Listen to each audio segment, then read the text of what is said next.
Hello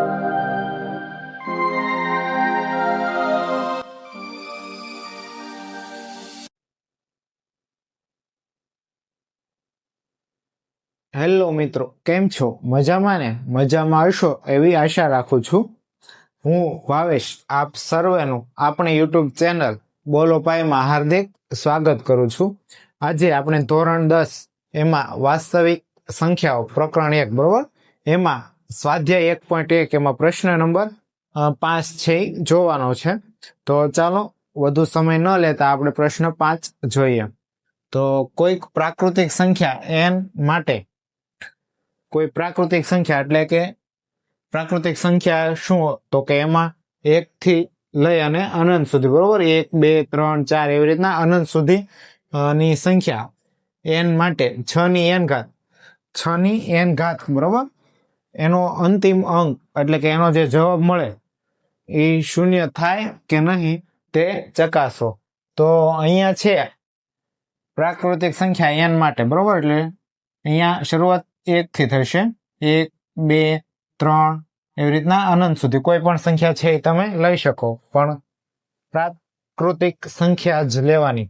હવે 6 ની n ઘાત 6 ની n ઘાત કરવાની, n ની કિંમત છે એ વારાફરતી મૂકતી જવાની. એનો અંતિમ અંક એટલે કે એકમનો અંક એ શૂન્ય મળે કે નહીં એ આપણે જોવાનું છે બરોબર. તો અહીંયા 6 ની n ઘાત, n ની ઘાત છે મૂકી જવાની, પહેલા 1 મૂકશું તો શું જવાબ આવે? તો 6 આવે. શૂન્ય મળે તો કે નહીં. પછી 6 ની 2 ઘાત, 6 ની 2 ઘાત કેટલી થાય? તો 6 36. તો શૂન્ય મળે અંતિમ અંક? તો કે નહીં બરોબર, આ અંતિમ અંક કહેવાય, તો એ શૂન્ય મળતો નથી. પછી 6 ની 3 ઘાત કરવાની, તો 36 ગુણ્યા 6, 6 ની 2 ઘાત એટલે 36 ગુણ્યા 6, તો 36 વધી 3, 6 તેરી 18, 18 ને 3 21 એટલે 216. તો અંતિમ અંક એટલે 6. શૂન્ય મળે તો કે નહીં. તો આપણે અહીંયા કિંમત મૂકીને ગુણાકાર કર્યો બરોબર, એટલે આપણને એટલા સુધી ખબર પડી. હવે આગળ તમારે કરવું હોય તો પાછું ગુણાકાર છે કરવો પડે, પરંતુ અહીંયા આપણે એવી રીતના નહીં જોઈએ. આપણે શું જોઈશું? તો કે પેલા 6 છે બરોબર, એના અવિભાજ્ય અવયવ છે પાડશું અને એની n ઘાત છે કરશું. તો અહીંયા અવિભાજ્ય અવયવ પાડીએ તો 6 ના અવિભાજ્ય અવયવ કયા પડે? તો કે 2 ગુણ્યા 3, 2 અવિભાજ્ય સંખ્યા અને 3 પણ અવિભાજ્ય સંખ્યા. હવે એને n ઘાત કરીએ તો 6 ની n ઘાત બરાબર 2 ગુણ્યા 3 ની n ઘાત. અહીંયા n ઘાત છે એ સેપરેટ દેવાની, તો 2 ની n ઘાત ગુણ્યા 3 ની n ઘાત, અલગ અલગ ઘાત સ્વરૂપે તમે લખી શકો બરોબર. ઘાતાંકનો નિયમ છે. તો 2 ની n ઘાત ગુણ્યા 3 ની n ઘાત. અહીંયા આનો ગુણાકાર આપણે કરીએ તો આપણને કોઈ જવાબ છે મળે, પરંતુ એમાં અંતિમ અંક છે શૂન્ય મળે નહીં. શૂન્ય ક્યારે મળે? તો કે જ્યારે 2 નો ગુણાકાર છે 5 સાથે થતો હોય તો છે શૂન્ય મળે. એટલે કે આ બંને અવિભાજ્ય સંખ્યા છે આની અંદર આવતી હોય તો છે જવાબ શૂન્ય મળે, પરંતુ અહીંયા છે 5 આવતા નથી. 5 આવતા નથી એટલા માટે એકમનો અંક 5 દુ કેટલા થાય? તો 10 બરોબર, 2 પંચા 10.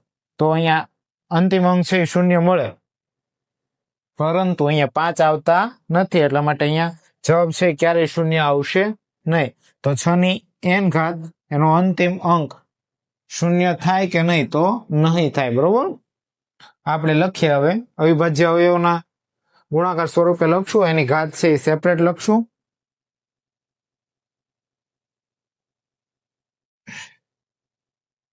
તો જવાબ પ્રાકૃતિક સંખ્યા n માટે પેલા જે આપ્યું છે એ લખી નાખીએ બરોબર. પ્રાકૃતિક સંખ્યા n બરાબર 1 2 3 અપ ટુ. તો હવે 6 ની n ઘાત છે લઈએ બરોબર. તો 6 ની n ઘાત બરાબર અવિભાજ્ય અવયવ છે પાડો હોય તો 2 ગુણ્યા 3 છે એ પડે અને એની n ઘાત છે લખવાની. હવે 2 ની n ઘાત છે અલગ સેપરેટ આપીએ, 2 ની n ઘાત 3 ની n ઘાત. તો અહીંયા આપણે 6 ની n ઘાત ને અવિભાજ્ય અવયવની ઘાતાંક સ્વરૂપે છે લખ્યું એમ કહેવાય બરોબર. હવે અહીંયા 5 છે એ આવતા નથી એટલે કે 6 ની n ઘાત માં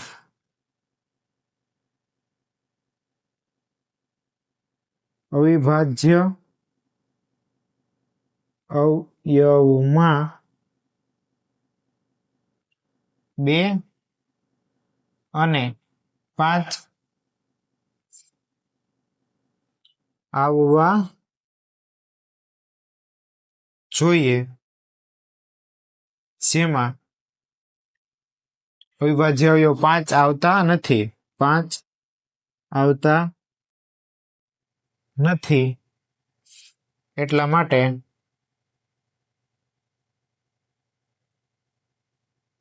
અંતિમ અંક શૂન્ય નહીં થાય, બરોબર. એટલા માટે 6 ની n ઘાત નો અંતિમ અંક શૂન્ય થશે નહીં. આ જવાબ, બરોબર.